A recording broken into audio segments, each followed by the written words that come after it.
আসসালামু আলাইকুম। আশা করি সবাই ভালো আছেন। আজকে আমরা যাব হচ্ছে রাঙামাটির এই কাপ্তাই লেক এবং ঝুলন্ত ব্রিজ।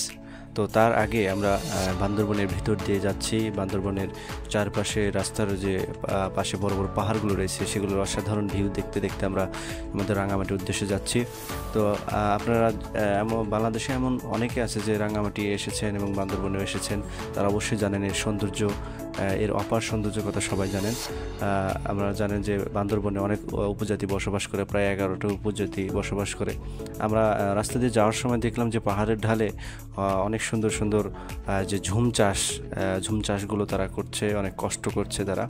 তো সব কিছু মিলে অসাধারণ একটা আমাদের এই ট্যুর হতে যাচ্ছে। শুরু থেকে শেষ পর্যন্ত দেখবেন।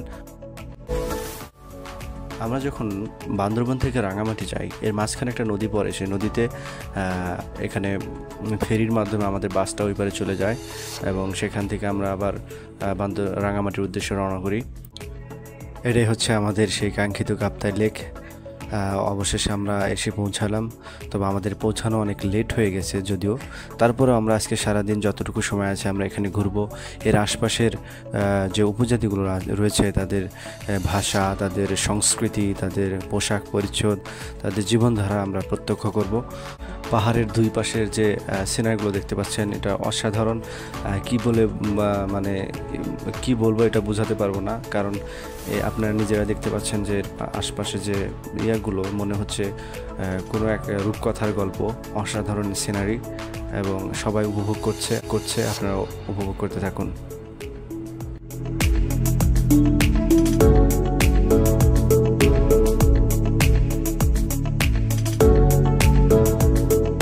তারপর আমরা গেলাম হচ্ছে এই উপজাতিদের বাজার। এখানে খুব কম দামে এবং সুস্বাদু এখানে বিভিন্ন ধরনের ফল পাওয়া যায়। সেই ফলগুলো আমরা খেলাম এবং একজন অনেক বেশি পরিমাণে ফল খেয়েছি, কারণ এটার যে সুস্বাদু এটা বলে বোঝাতে পারবো না। তাদের কাছে জিজ্ঞাসা করেছিলাম যে এই ফলগুলো কিভাবে তারা উৎপাদন করছে। তারা বলছে এগুলো ঝুম চাষের মাধ্যমে হয়েছে।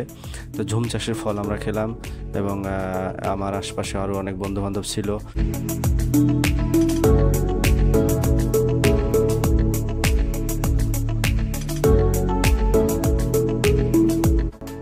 রাঙামাটিতে আসছি আর যদি পাহাড়ে না উঠি তাহলে আসলে ভ্রমণটা ব্যর্থ হয়ে যাবে।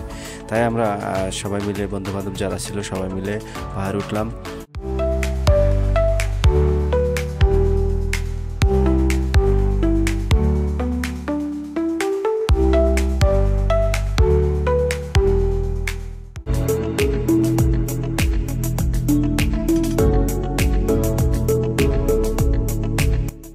অবশেষে আমরা ঝুলন্ত ব্রিজে অবস্থান করলাম। এখানে প্রায় আধা ঘন্টা থেকে সন্ধ্যা পর্যন্ত আমরা এখানে অবস্থান করলাম। কিছুক্ষণ পরে আমরা আরও বিভিন্ন জায়গায় ঘুরবো। তারপরে রাত 8টার দিকে আমরা ঢাকার উদ্দেশ্যে রওনা দিব। তো সবাই ভালো থাকবেন, সুস্থ থাকবেন। পরবর্তী ভিডিওতে দেখা হবে। আসসালামু আলাইকুম।